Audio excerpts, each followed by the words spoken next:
Un afectuoso saludo en Cristo Jesús a los oyentes de La Voz de María. Iniciamos su programa Caminos de Esperanza, de Fe, de Salvación, en el nombre del Padre, y del Hijo, y del Espíritu Santo. Amén. La voluntad de Dios es que todos los hombres se salven. Por eso nos envió a su Hijo único, Jesucristo, nacido de la Virgen María, en la pobreza de la gruta de Belén. Siendo rico, siendo Dios, se hizo pobre para salvar a los hombres del pecado, de la muerte. Jesús creció en el humilde hogar de Nazaret, la Sagrada Familia, Jesús, José y María. Jesús, en su vida pública, pasó haciendo el bien, curando a los enfermos, expulsando a los demonios, resucitando muertos, anunciando la buena nueva de salvación.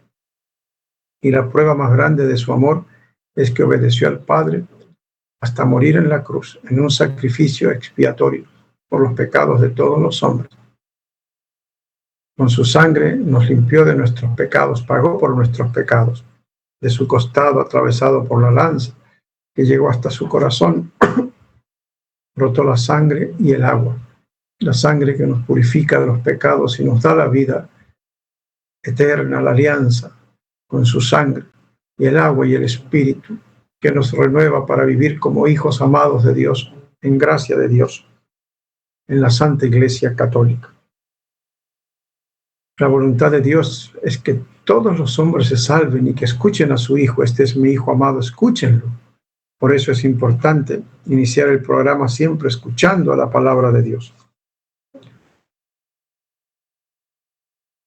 El Salmo 138. Condúceme, Señor, por tu camino. Tú me conoces, Señor, profundamente. Tú me conoces cuando me siento y me levanto. Desde lejos sabes mis pensamientos. Tú observas mi camino y mi descanso. Todas mis sendas te son familiares. Condúceme, Señor, por tu camino. Tú formaste mis entrañas. Me tejiste en el seno materno. Te doy gracias por tan grandes maravillas. Soy un prodigio y tus obras son prodigiosas. Condúceme, Señor, por tu camino. Conocías plenamente mi alma. No se te escondía mi organismo. Cuando en lo oculto me iba formando y entretejiendo en lo profundo de la tierra. Condúceme, Señor, por tu camino. Pidamos siempre a Dios que todas nuestras sendas le agraden, sean el camino de Cristo Jesús. La carta del apóstol San Pablo a los Gálatas. Hermanos, ciertamente ustedes han oído hablar de mi conducta anterior en el judaísmo, cuando yo perseguía encarnizadamente a la iglesia de Dios, tratando de destruirla. Deben saber que me distinguía en el judaísmo entre los jóvenes de mi pueblo y de mi edad, porque los superaba en el celo por las tradiciones paternas. Pero Dios me había elegido desde el seno de mi madre y por su gracia me llamó.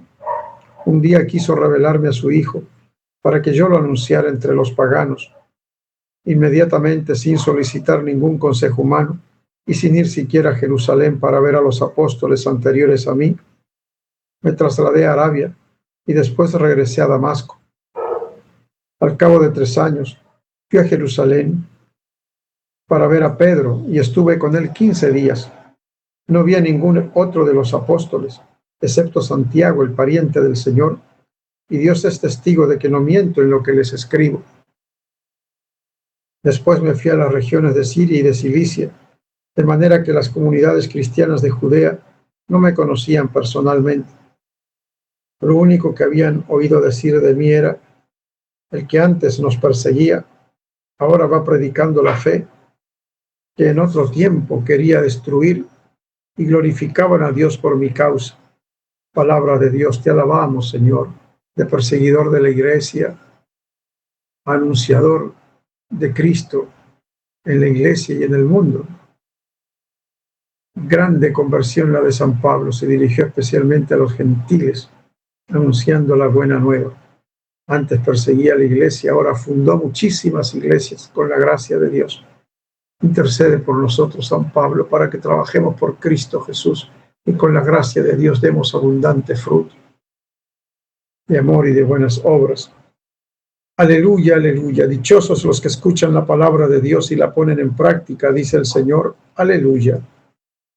El Santo Evangelio de nuestro Señor Jesucristo según San Lucas. Gloria a ti, Señor. En aquel tiempo entró Jesús en un poblado y una mujer llamada Marta lo recibió en su casa. Ella tenía una hermana llamada María, la cual se sentó a los pies de Jesús y se puso a escuchar su palabra. Marta, entre tanto, se afanaba en diversos quehaceres, hasta que acercándose a Jesús, le dijo: Señor, ¿no te has dado cuenta de que mi hermana me ha dejado sola con todo el quehacer? Dile que me ayude. El Señor le respondió: Marta, Marta, muchas cosas te preocupan y te inquietan, siendo así que una sola cosa es necesaria. María escogió la mejor parte, y nadie se la quitará. Palabra del Señor. Gloria a ti, Señor Jesús. Una sola cosa es necesaria, dice Jesús: contemplarlo a Él, verlo a Él y escucharlo. Él es Dios, y lo que Dios nos dice nos cambia la vida, como sucedió con el apóstol Pablo.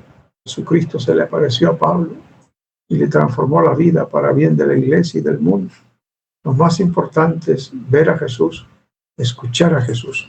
Está bien la preocupación de Marta de atender al Señor, está afanada, nos ocurre a todos muchas actividades, pero eso puede llegar a la ansiedad, a la preocupación, y se necesita hacer las cosas con amor, con tranquilidad. La oración y la acción en el amor, en el nombre de Cristo Jesús, amando siempre.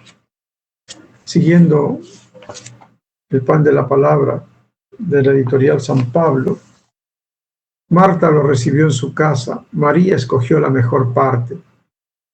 Oh Padre amado, que tu Espíritu Santo nos dé discernimiento para elegir aquello que nos haga crecer como personas, como comunidad creyente y como miembros de la sociedad, siendo testigos de que tenemos cada día un espacio muy importante de escucha de la palabra de Jesús. Amén. Escuchando la palabra de Jesús, crecer como personas y como familia, como comunidad.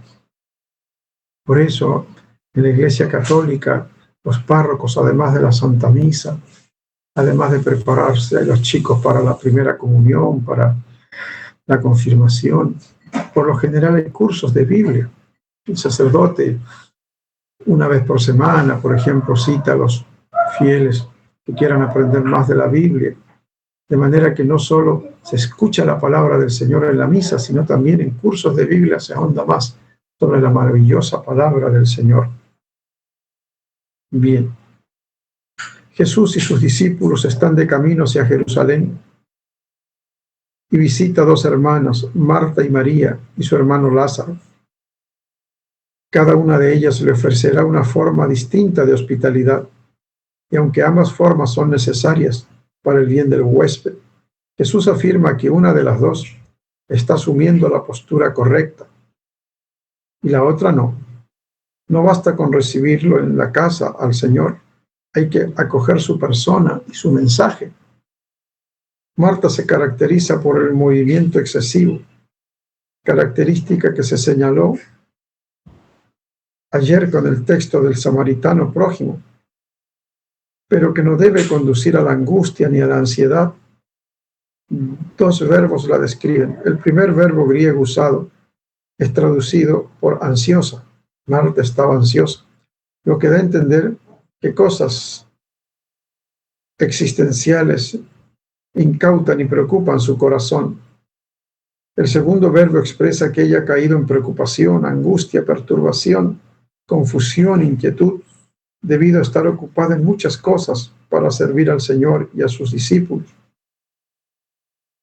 Ambos verbos indican la preocupación y la agitación exterior de Marta. Su hermana María, por el contrario, es presentada como una persona que, sin dejarse atrapar por ninguna de las preocupaciones de su hermana Marta, a la que Jesús debió corregir, se acoge a lo esencial, a la escucha de la palabra, de lo único necesario. María, en su elección, siente la necesidad de una sola cosa, en la que insiste y persiste: sentarse para ver y escuchar a Jesús. Es lo que ella eligió. El verbo usado es elegir, que es el mismo que sirvió para designar a los 12. Jesús eligió a los 12. María escoge escuchar al Señor. La Iglesia reconoce la santidad de estos hermanos, la santidad de Marta, que se esforzó por servir al Señor, la santidad de María, que escucha al Señor, y de Lázaro. Jesús va a resucitar a Lázaro como premio a esa grande hospitalidad de estos hermanos para con el Señor. Bien, en cuanto al mensaje carismático trinitario para hoy, trinitario de Trinidad, habla el Padre, el Hijo y el Espíritu Santo, y el querigma es lo esencial del anuncio del Evangelio. Cristo murió, Cristo el Hijo de Dios murió y resucitó para salvarnos. Escucha, hijo, hija, la palabra de Jesús. Acoge su persona y su mensaje con disponibilidad de corazón, haciendo el espacio a mi Hijo amado, Jesús, procurando un ambiente en el que pueda resonar y comunicarte mi proyecto de vida plena para ti y para tu comunidad de fe.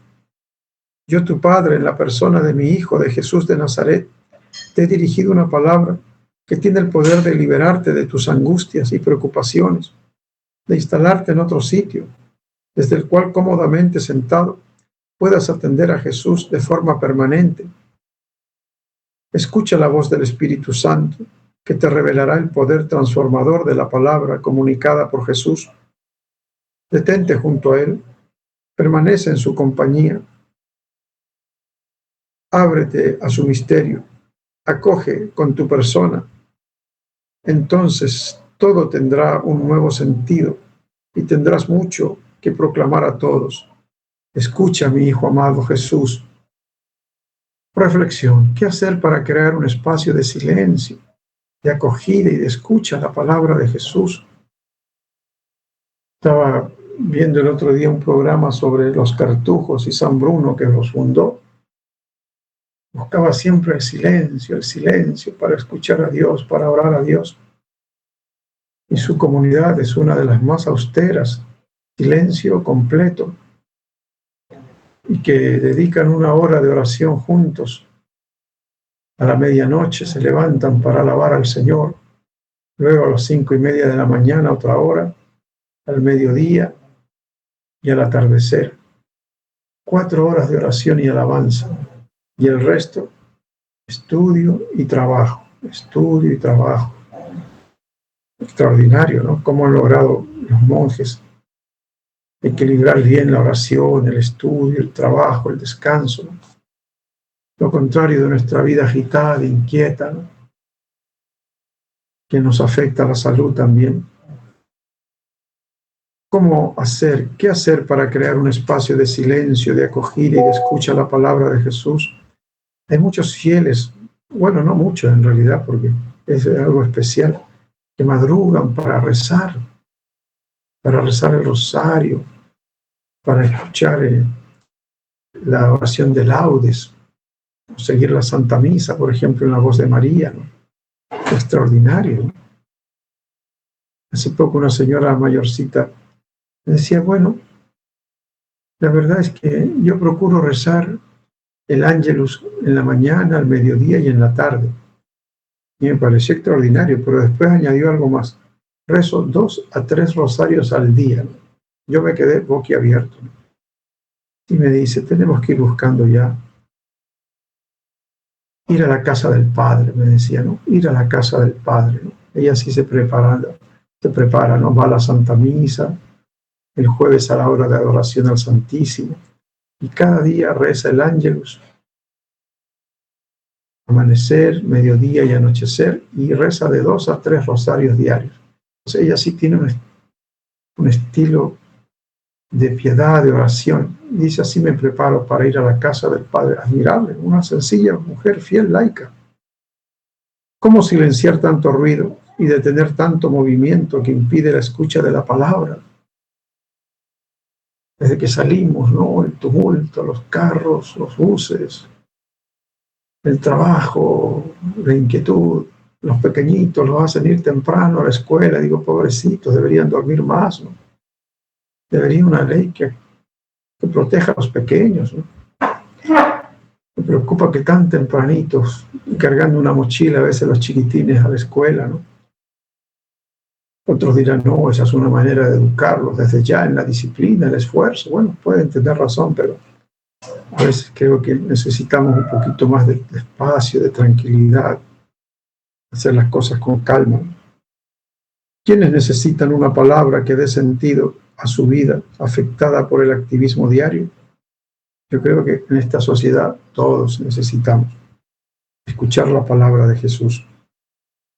Padre amado, danos tu Espíritu Santo para, como Marta, recibir a Jesús en nuestra casa y como María, escoger la mejor parte, abandonar tanto activismo y hacer espacio a la escucha de su persona y de su mensaje que nos comunican lo que tú has planeado para la perfección de cada uno, para la alegría nuestra y de nuestra familia. Amén. En este pan de la palabra se dice que la iglesia recuerda a Santa Pelagia, pero en este libro de los santos que tengo acá, el 8 de octubre recuerda a San Luis Beltrán. Podemos darle un espacio a los dos. Santa Pelagia, una joven muy bella de mediados del siglo V, bailarina sensual de Antioquía. Le decían Margarita, perla preciosa por su belleza. El obispo al verla dijo, si una mujer se hace tan bella para un hombre mortal, ¿cómo debemos adornar nuestra alma para el Dios eterno? Margarita, que tomaría después el nombre de Pelagia, se convirtió, recibió el bautismo, la confirmación y la Santa Eucaristía. Abandonó la ciudad vestida de hombre bajo el nombre de Pelagio y fue a Jerusalén, la ciudad santa, donde vivió por el resto de su vida, apartada como anacoreta, haciendo penitencia y encerrada en una gruta en el Monte de los Olivos. Qué admirable esta conversión también, ¿no? De bailarina del mundo a viajar hasta Jerusalén y en el Monte de los Olivos, ahí en una cueva, en una gruta, una vida de oración y penitencia, recordando también cuánto padeció el Señor allí por nosotros, en el huerto de los Olivos, la noche que fue entregado por nuestros pecados. Bien, y en cuanto a San Luis Beltrán, aprendamos algo. Luis Beltrán nació en Valencia, España, en el año 1526. Es el modelo perfecto de caballero español, dispuesto a emprender cualquier gran iniciativa. Supo canalizar sus extraordinarias virtudes de inteligencia y entusiasmo en favor de la excepcional causa del reino de Dios por Cristo Jesús durante el siglo de oro de España, el siglo de las grandes conquistas. Después de vencer la férrea oposición de su padre, el joven Luis logró entrar en las filas de los padres dominicos. Antes de morir, su padre le hizo esta curiosa declaración: hijo mío, una de las cosas que más me afligió en vida fue verte fraile, pero ahora lo que más me consuela es saberte fraile. Una vocación que ha sufrido la oposición es más preciosa y fecunda en santidad, porque es fruto de esfuerzos heroicos por Jesús y su iglesia. Así ocurrió con la vocación de Luis Beltrán, que dio pasos gigantescos en el camino de la perfección religiosa, de tal modo que una vez ordenado sacerdote, a los 23 años de edad, de inmediato fue nombrado maestro de novicios, cargo de gran confianza y responsabilidad en una orden religiosa. En ese tiempo llegaban a España noticias que despertaban entusiasmo sobre las conquistas de los colonizadores del Nuevo Mundo, pero llegaban también noticias acerca de la violencia cometida contra los nativos, llamados comúnmente indios. Los escritos vehementes del apóstol y defensor de los indios, San Bartolomé de las Casas, enardecían el corazón apostólico y aventurero de Luis Beltrán, quien imploró a sus superiores dominicos le dieran permiso para ir al Nuevo Mundo como evangelizador y defensor de los indios. Después de 13 años de fecundo apostolado en Europa, como maestro de novicios y superior de varias casas, Luis Beltrán logró finalmente marchar a Nueva Granada, como era llamada en aquel entonces la actual Colombia. 7 años duró su misión apostólica en el Nuevo Mundo, y su accionar precedió en algunos decenios a otro gran apóstol y protector de los indios y esclavos, San Pedro Claver, jesuita. Luis Beltrán recorrió Colombia y las Antillas con el fin de catequizar a los indios, logrando la conversión y el bautismo de millares de indígenas. Tomó a pecho la causa de los aborígenes, privados de sus propias tierras y muchas veces reducidos a la condición de esclavos para trabajar en las haciendas de los colonos. Asumió igualmente la defensa de los esclavos que comenzaban a ser traídos desde el África en condiciones inhumanas. Pero mucho tuvo que sufrir por culpa de los españoles explotadores. 2 veces trataron de envenenarlo, 4 veces lo asaltaron y lo amenazaron de muerte. Pero a Luis no le importaban las amenazas, pues para él habría sido una gloria morir mártir por la defensa de los indios. Por obediencia a sus superiores y con el deseo de reclutar y formar más apóstoles para la evangelización de América, Luis Beltrán regresó a España, donde asumió importantes cargos de dirección en la orden dominica. Bajo su dirección espiritual pasaron millares de monjes a los que él orientó en la perfección de la vida religiosa a través de su ejemplo y de la doctrina. Por estas dignas acciones fue declarado protector de los noviciados. Religioso austero consigo mismo, Luis era bondadoso y comprensivo con el prójimo. También fue un predicador incansable, de tal forma que consiguió numerosas conversiones y por medio de él Dios realizó numerosos milagros. Luis fue un hombre de Dios, íntegro y fiel a su misión evangelizadora. El santo temor de Dios fue una de sus principales características. Cuando estaban en juego los intereses divinos, no temía ni a los hombres ni a las cosas.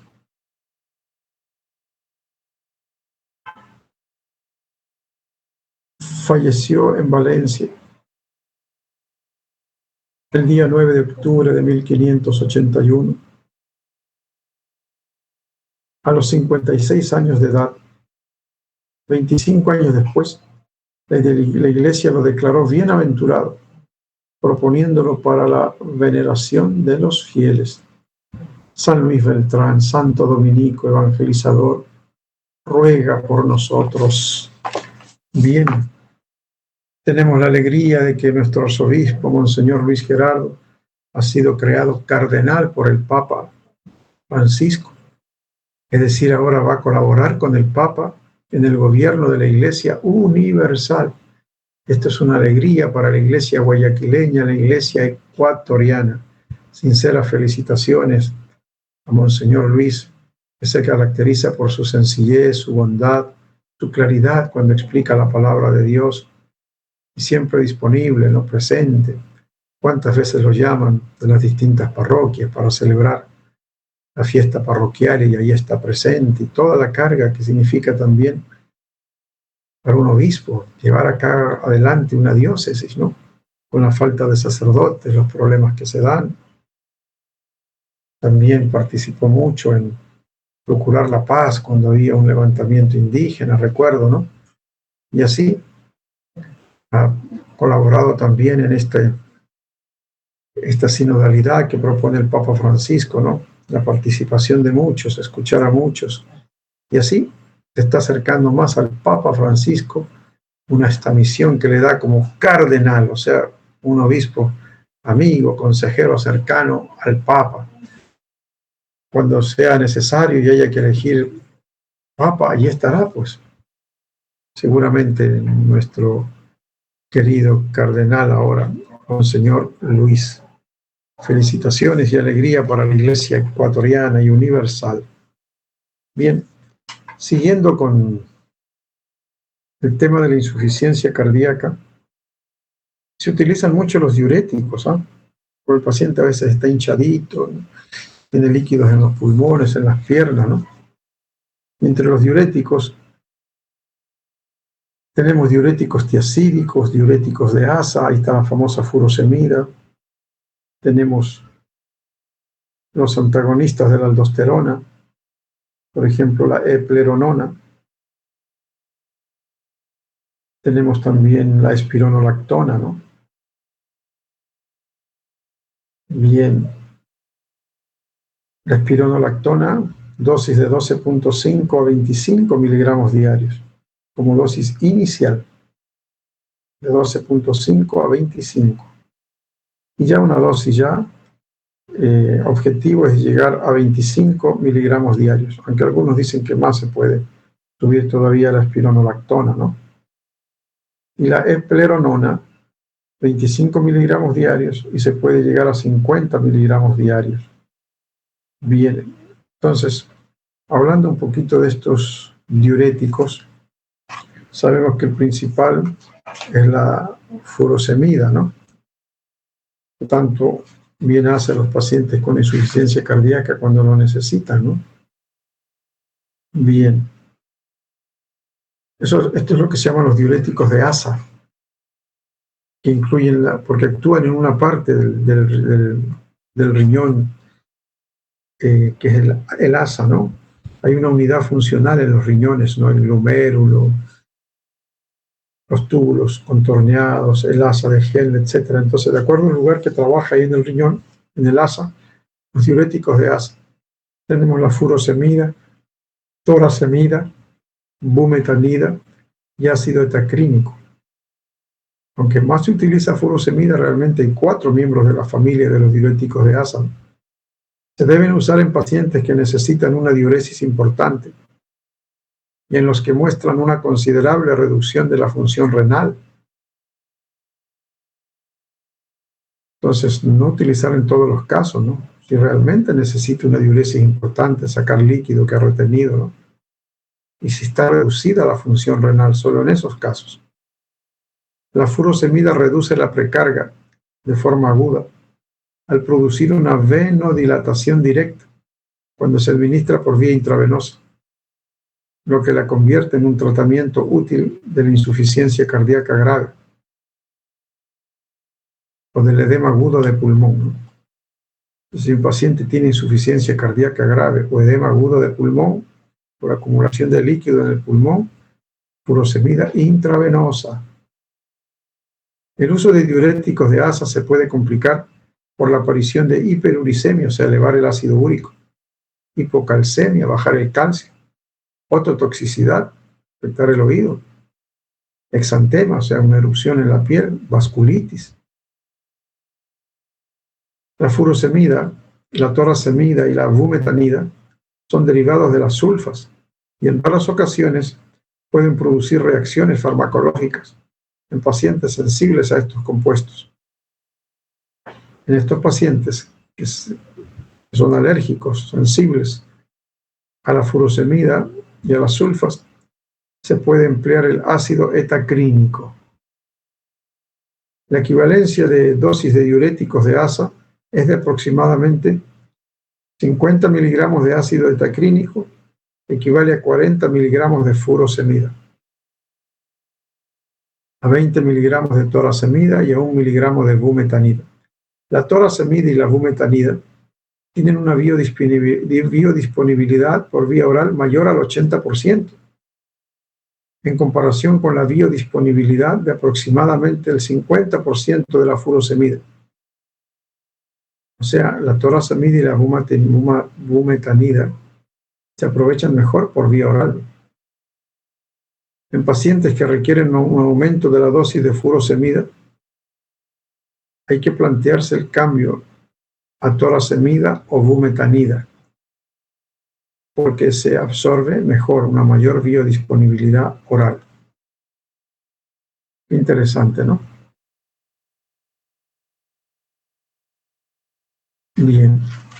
Hay otros diuréticos conocidos como los BRA, que son los antagonistas de los receptores de unos diuréticos que se llaman, porque los BRA es otra cosa, son bloqueantes receptores de angiotensina, no es otra cosa. Los diuréticos conocidos como antagonistas de los receptores de mineralocorticoides, o ARM, atenúan la retención de sodio mediada por la aldosterona, también atenúan la reactividad vascular, el estrés oxidativo, la inflamación y la fibrosis. O sea, tienen muchos efectos positivos. Se recomienda el uso de estos antagonistas de los receptores de mineralocorticoides en pacientes con insuficiencia cardíaca clase 2 a 4 de la clasificación de Nueva York, ¿no? Y función renal aceptable, que la creatinina sérica sea menor a 2.5 en los hombres, o menor de 2 miligramos en las mujeres, y un potasio menor de 5. Bien. La espironolactona es un antagonista no selectivo del receptor de la aldosterona que se ha demostrado que aumenta la supervivencia y reduce los ingresos hospitalarios de los pacientes con las clases 3 y 4 de la clasificación de Nueva York y con una fracción de eyección baja. Son insuficiencia cardíaca avanzada, el corazón, el ventrículo no bombea mucho, si está indicada la espironolactona, ¿no?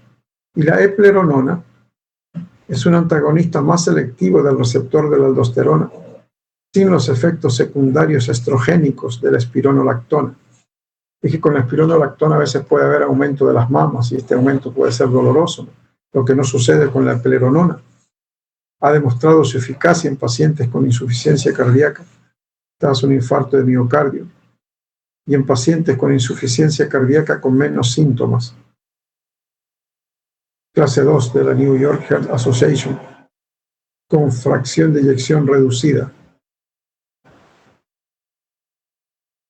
O sea, aquí estaría indicando que la espironolactona en pacientes de la clase 3 a 4 y la epleronona en pacientes más bien de la clase 2.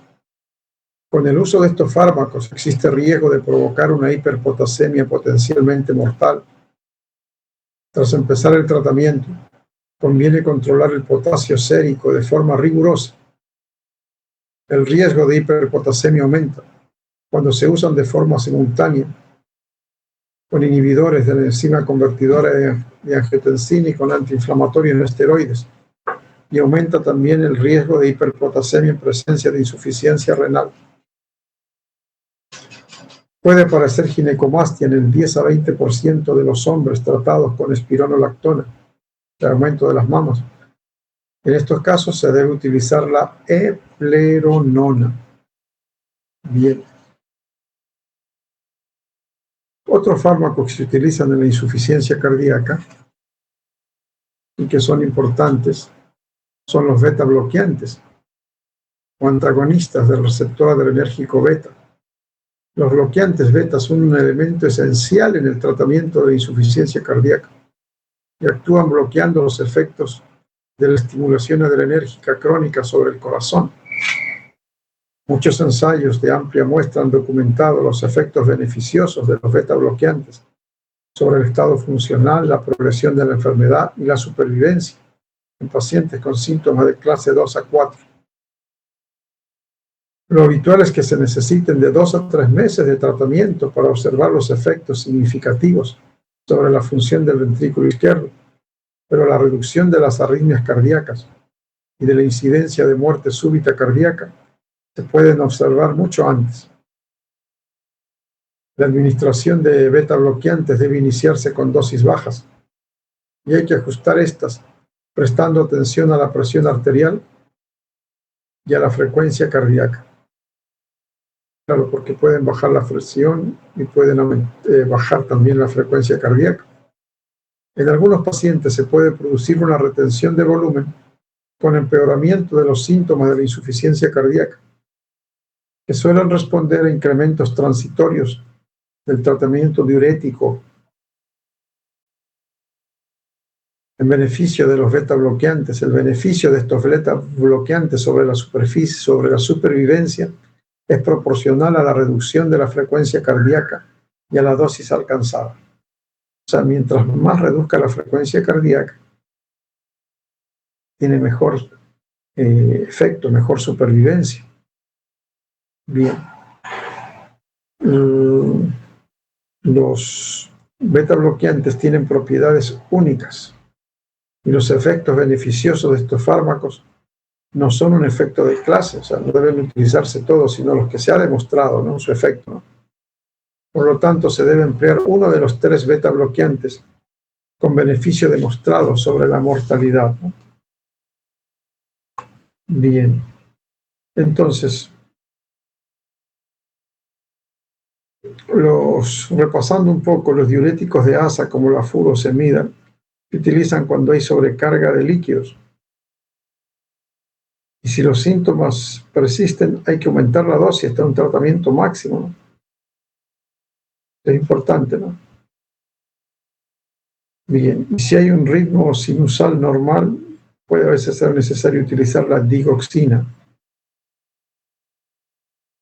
Si hay intolerancia a los beta bloqueantes, o se ha llegado a una dosis máxima de beta bloqueantes, pero la frecuencia cardíaca sigue acelerada, se utiliza la ivabradina, ¿no? La ivabradina, ¿no? Ya, muy bien, gracias, Pedrito, ¿no?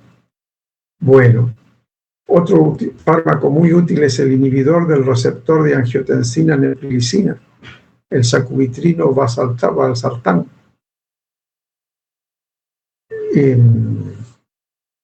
Este fármaco demostró ser superior al enalapril, ¿no? Está probado en pacientes con insuficiencia cardíaca con fracción de eyección reducida y síntomas de la clase 2 a 4 de la clasificación de Nueva York. Bien, bueno, resumiendo un poquito, no nos olvidemos de darle espacio a la palabra del Señor. El mismo San Pablo, antes de su labor infatigable, se retiró 3 años, dice, a Arabia, ¿no? Fíjense, ¿no? Y después se acercó a Jerusalén. Él también llevó una vida interior muy intensa, ¿no? Y después, qué despliegue de actividad por amor a Cristo Jesús. Jesús también nos invita, lo más importante es ver y escuchar al Señor. Qué hermoso estar, por ejemplo, frente al Santísimo. Aquí en nuestra parroquia, María Madre de la Iglesia, me da mucho gusto cuando tempranito se comienza el rezo del rosario ante el Santísimo y después la oración de vísperas ante el Santísimo y el sacerdote da una bendición muy hermosa y después viene la Santa Misa. Hay personas que tienen ese acto de piedad de 2 horas prácticamente. Están desde las 6 de la tarde rezando el rosario, luego a la oración de vísperas y después la Santa Misa. O sea, prácticamente casi 2 horas. Admirable, admirable, ¿no? Entonces, darle tiempo a nuestro Señor Jesucristo y no se olviden de ayudar siempre a la voz de María. María está feliz de que se evangelice, que su Hijo Jesús llegue a todos los hogares. Estemos atentos a ser generosos, aunque sea un poquito, por la voz de María, para que continúe siempre evangelizando. Repetimos la alegría de nuestro arzobispo Luis, cardenal de la Santa Iglesia Católica, colaborador directo del Papa Francisco, y qué grandes santos nos ha dado esta iglesia, ¿no? Alguien decía, esta Iglesia Católica es de pecadores, sí, pero también de santos. Y por la comunión de la Iglesia todos nos ayudamos los unos a los otros. Y en temas tan delicados como la insuficiencia cardíaca, hacernos un chequeo anual, ¿no? Visitar al cardiólogo. Bien, hasta la próxima semana. Dios mediante, con Jesús, José y María. Recen por mí. Gracias. Hasta la próxima.